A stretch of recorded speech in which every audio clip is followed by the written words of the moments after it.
Bonjour. Jean Do, tu es professeur de self-défense féminine et de sambo. Oui.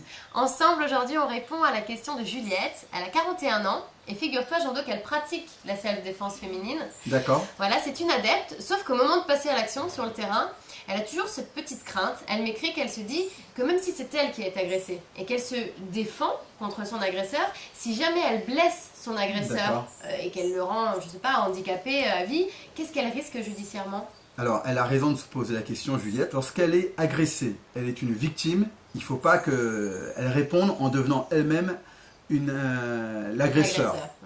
Et donc, la réponse en termes juridiques doit être proportionnelle, concomitante. Concomitante, oui, c'est-à-dire ? C'est-à-dire que je ne peux pas recevoir, par exemple, quelqu'un qui me donne un coup de poing. Oui. 2 minutes après, j'ai repris mon courage à deux mains et je viens, je lui en donne 4.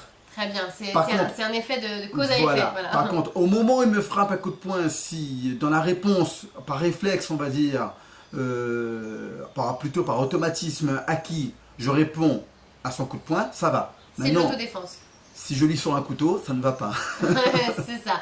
Donc tout est dans la limite. Mais comment on va prouver ça si on porte plainte contre nous ? Alors, il est bon de se poser la question avant que cela arrive. Qu'est-ce que je suis prêt à défendre et à quel prix ? Quelqu'un m'insulte, est-ce que je vais me battre ? Ça ne vaut pas la peine. Quelqu'un insulte ma femme, c'est pas évident, mais il faut prendre sur son ego et ne pas répondre physiquement.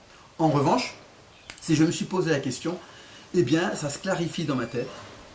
Je dois défendre ma vie. Et quand je défends ma vie, eh bien, je ferai ce que je peux au plus proche du nécessaire. Et juste ce qui est nécessaire, pas plus. Très bien. Donc, en fait, c'est action-réaction. On s'en prend à votre vie, vous vous défendez pour sauver votre vie, mais pas pour prendre celle de l'autre. Voilà, très tout bien. À fait. Est-ce qu'il est nécessaire de recevoir un coup de sabre pour pouvoir se défendre en retour avec un sabre ?